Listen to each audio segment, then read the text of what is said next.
Here is the intervention Tier 3 team referral form, which is used when referring a student to the intervention team at our school. As you can see, this form has already been filled out to be used as an exemplar.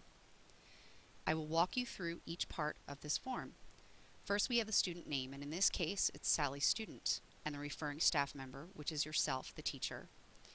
Then you see here the date of referral, which in this case is November 3rd of 2014.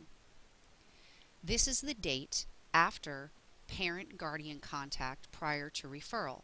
The reason for this is because this is when the student would be referred to the intervention team. That is why that is the date of referral.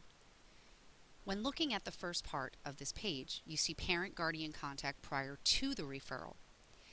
Here the first date of contact is September 3rd, 2014. The person making that contact is yourself, the teacher. In this case, that is Miss Somebody. The position is school staff, or could be homeroom teacher. The type of contact could be school conference, letter or an email, a home visit, a phone call, or other. In the case of other, this could be a conference or a discussion with a parent in the room. And in this case, for the exemplar, it was a phone call. The purpose for the phone call, as you can see, was an academic intervention. This could also be a behavioral intervention. The comment left by the teacher was student is below grade level expectation in literacy. This explains the reason why this teacher checked academic interventions. The second date of contact was a little over a month later, after the teacher has been working on his or her Tier 2 interventions. This date is October the 10th of 2014, and again, the person making the contact was the teacher and her position. This time the type of contact was a school conference, which was checked off. And again, the purpose was an academic intervention. The comment this time was summary of student progress in response to plan. The plan that the teacher is referring to is the Tier 2 intervention plan, which we will talk about later. The second part of this is reasons for referral. Interventions and progress monitoring must have occurred for the below areas and must be attached. In this case, the teacher has attached a literacy and language arts documentation of all of her interventions and the progress monitoring data, which is again attached. The second part is interventions and progress monitoring may have occurred for the below areas, but is not required. Again, if there is a concern with a social-emotional issue, a medical issue, motor skills, speech language, or another issue, you will need to also check those parts off and write in what it is that you are concerned about in those areas.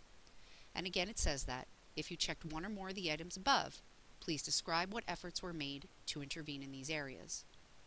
Also, please describe students' response to efforts listed above.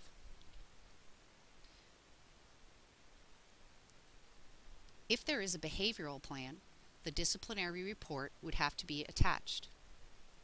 Also, please attach grades, or, again, list recent grades relevant to concern.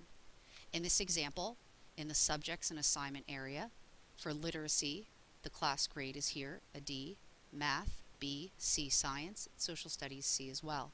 If there are any other applicable grades, you would attach them here. This is optional referring staff members' comments. I strongly suggest that you do fill out as much as you can concerning the student. Obviously, the things that you attach to this documentation will be telling of the interventions you have done, but your comments are not only important, but they will always be accepted because you know that student best while that student is with you in your room. This part below is for the intervention team's use only. It has documentation or information such as the date received by the facilitator, which is myself. And again, you will also be notified after giving this paperwork to the intervention team if the referral has been accepted or if the referral has been deferred. There will be reasons why and recommendations for follow-up actions. Also, there's an option for the student's performance to be monitored. Again, there will be recommended follow-up actions and when the team will review this referral again.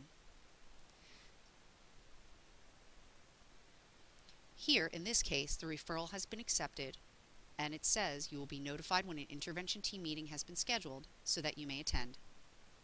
The case manager, in this case, Will Thorough, and the date the RE2 was sent, as you can see here, was October 17th of 2014.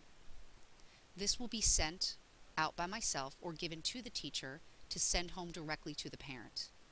This will be done in the most timely fashion so that the parent has an opportunity to schedule his or her schedule to come to the meeting. Again, this is an exemplar, and if you need any assistance ever filling out this form, please see myself or anyone on the intervention team. Thank you.